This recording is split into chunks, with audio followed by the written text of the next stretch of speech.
नमस्कार दोस्तों। आज के इस वीडियो में हम कुछ सेंसिटिव मुद्दे के बारे में बात करेंगे जो दुनिया भर में अभी चल रहा है। इजराइल वर्सेस पैलेस्टाइन युद्ध के बारे में, जो हमास वर्सेस इजराइल के युद्ध के बारे में। दोस्तों, इस युद्ध में काफ़ी निरपराध लोगों की जान जा रही है, काफ़ी नागरिक मारे जा रहे हैं जिनका कोई अपराध नहीं है। ऐसे आम नागरिक मारे जा रहे हैं इस युद्ध में। आखिर ये युद्ध हो क्यों रहा है, एकदम आसानी से और पूरी डिटेल जानकारी कम समय में मैं आपको बताने वाला हूँ। तो पूरा वीडियो ज़रूर देखें और अगर चैनल को सब्सक्राइब नहीं किया होगा तो ज़रूर करिए, क्योंकि जो कुछ भी इम्पोर्टेंट है आपको लगता है कि मुझे जो लगता है कि आपको इसके बारे में पता होना चाहिए, ऐसे इम्पैक्टफुल और नीडफुल और इंफॉर्मेटिव वीडियो मैं बना रहा हूँ, तो आपको ये चैनल ज़रूर सब्सक्राइब करना है। दोस्तों, दुनिया में कई तरह के धर्म हैं। धर्म लोगों को जीने के लिए होते हैं, लोगों को कैसा जीना चाहिए उसके लिए धर्म होते हैं। क्रिश्चियन धर्म, बौद्ध धर्म, इस्लाम धर्म, उसी की तरह एक धर्म है यहूदी धर्म, जो 4000 साल पुराना धर्म है। यहूदी से ही क्रिश्चियन और इस्लाम धर्म का जन्म हुआ, ऐसा मानते हैं। दोस्तों, ये यहूदी धर्म के लोग अभी जो फिलहाल इजराइल देश है वहाँ पे रहते हैं। इजराइल वर्सेस पैलेस्टाइन जो अभी युद्ध शुरू हुआ है, या फिर इसे हम कह सकते हैं इजराइल वर्सेस हमास, ये जो युद्ध शुरू हुआ है इसकी पार्श्वभूमि क्या है, ये हम इस वीडियो में जानने वाले हैं। दरअसल ये जो यहूदी धर्म के लोग इजराइल में रहते हैं और जो पैलेस्टाइन में इस्लामिक अरबी लोग रहते हैं, इनकी जो संघर्ष की कहानी कई हजार सालों से चली आ रही। लेकिन जो सबसे बड़ा इम्पैक्ट अगर पड़ा होगा तो वो है 19 सेंचुरीज के एंड और 20th सेंचुरी की शुरुआत। इस वक्त में, इस कालखंड में यूरोप के कई हिस्सों में यहूदियों पे अत्याचार होने लगे। इसलिए यहूदी पलायन करके अभी के इजराइल में आके बसने लगे। वहाँ पे पहले इस्लामिक अरबी लोग रहते थे और यहूदी भी वहाँ आने लगे। यहूदी वहाँ आने के पीछे की सबसे बड़ा कारण ये है कि यहाँ पे जेरूसलेम शहर है। ये जेरूसलेम शहर यहूदी के लिए काफ़ी पूजनीय है और मानते हैं यहूदी लोग कि यही से यहूदी धर्म का जन्म हुआ इस शहर से। यह शहर क्रिश्चियनों के लिए भी उतना ही पूजनीय है और इस्लामों के लिए, इस्लाम धर्म के लोगों के लिए भी, मुस्लिम लोगों के लिए भी उतना पूजनीय है। दरअसल यरूशलेम शहर में इस्लाम के जो धर्म गुरु है मोहम्मद हजरत, यहाँ से ही स्वर्ग गए थे। क्रिश्चियनों के लिए मानते हैं कि यीशु की कर्म भूमि है यह, यहीं पे क्रॉस पे यीशु को चढ़ाया गया था, यहीं से उनका पुनर्जन्म हुआ था। और यहूदियों का एक सोलोमन मंदिर है यहाँ पे, जो यरूशलेम शहर में है, जहाँ से यहूदी धर्म का जन्म हुआ, ऐसे मानते हैं। इसलिए यूरोप में जो पूरी दुनिया में यहूदियों पे अत्याचार हो रहे थे, इसलिए वो यहाँ पे आके बसने लगे। ये जो पहले था पूरा पैलेस्टाइन क्षेत्र था, भौगोलिक क्षेत्र था, देश था एक बड़ा, यहाँ पे यहूदी आके बसने लगे। शुरुआत में अरबियों को, इस्लामिक लोगों को, मुस्लिम लोगों को इससे कोई आपत्ति नहीं हुई। लेकिन जैसे जैसे यहूदी काफ़ी मात्रा में आने लगे, फिर इस्लामी लोग और अरबी लोग इनके और यहूदियों के बीच में संघर्ष होने लगे। फिर ये संघर्ष की कहानी शुरू हुई दोस्तों। यहाँ से खास करके प्रॉब्लम्स शुरू हुई। काफ़ी मात्रा में पैलेस्टाइन में इजरायली लोग, जिसे हम यहूदी लोग जो बोलते हैं, वो काफ़ी मात्रा में यहाँ पे बढ़ने लगे और इनके बीच काफ़ी अत्याचार होने लगे। कई जहाँ पे यहूदी लोग ज़्यादा है वहाँ पे अरबी लोगों पे अत्याचार होने लगे, जहाँ पे अरबी लोग, इस्लामिक लोग ज़्यादा है वहाँ पे यहूदियों पे अत्याचार होने लगे। इसके बीच यहूदी ने मांग करी कि हमें हमारा स्वतंत्र देश यहाँ बनाना है। तब यहाँ पे ब्रिटिश की सत्ता थी। ब्रिटिश ने भी कहा शायद बनना चाहिए इजरायली यहूदियों के लिए अलग राष्ट्र। फिर दूसरे महायुद्ध के अंत में ब्रिटिश ने यहाँ की सत्ता वापस ले ली, यहाँ से कंट्रोल वापस ले लिया और यहूदियों के जो बड़े बड़े नेता थे वो पैलेस्टाइन में अपना इजराइल देश उन्होंने घोषित कर दिया और वो साल था 1948। 1948 ने यहूदियों ने अपने लिए एक इजराइल देश बना दिया। कई देशों ने फिर इसको मान्यता दे दी। जैसे ही इसराइल ने अपने लिए यहूदियों ने अपने लिए इजराइल देश बनाया, तब से फिर अरबी लोगों ने, इस्लामिक लोगों ने इजराइल पे हमला बोल दिया और वहीं से इस युद्ध की शुरुआत हुई। 1948 से लेके अब तक ये संघर्ष जारी है।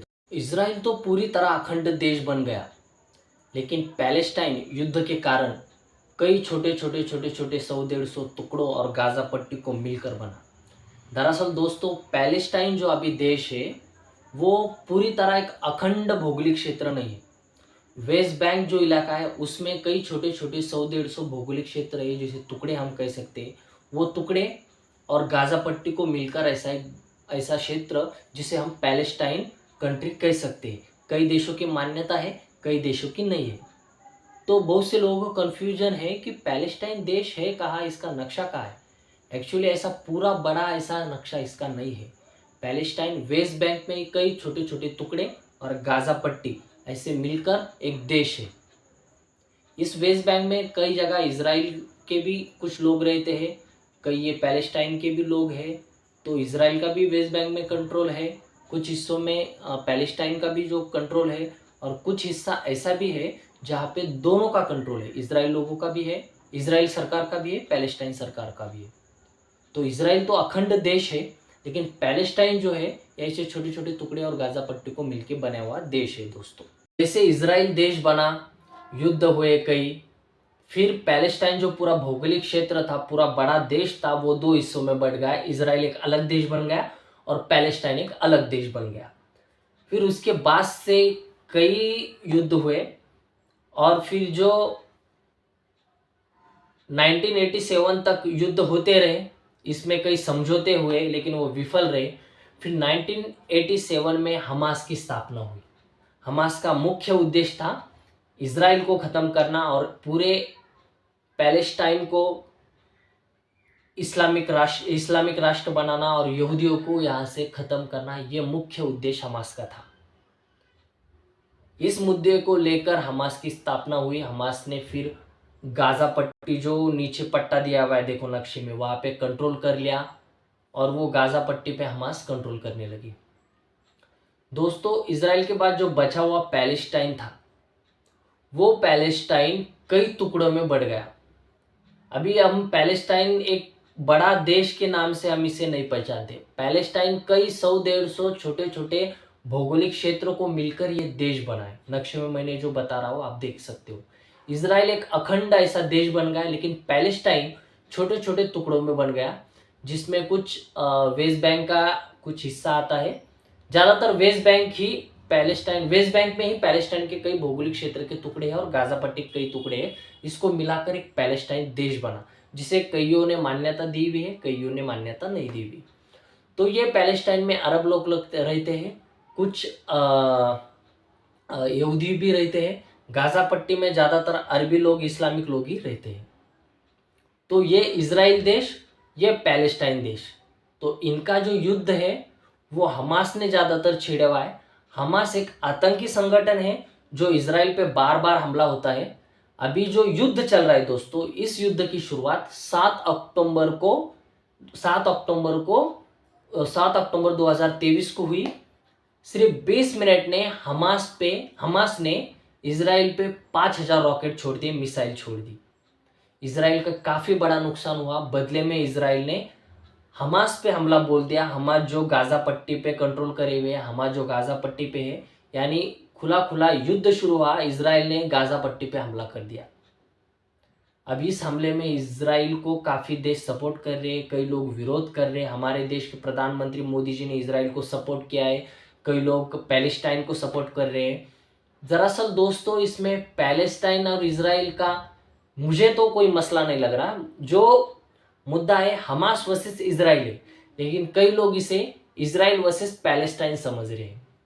इजराइल तो हमास पे हमला बोल रहा है, गाजा पट्टी पे हमला बोल रहा है, इसमें कई निरपराध लोग मारे जा रहे हैं, ये सच्चाई है।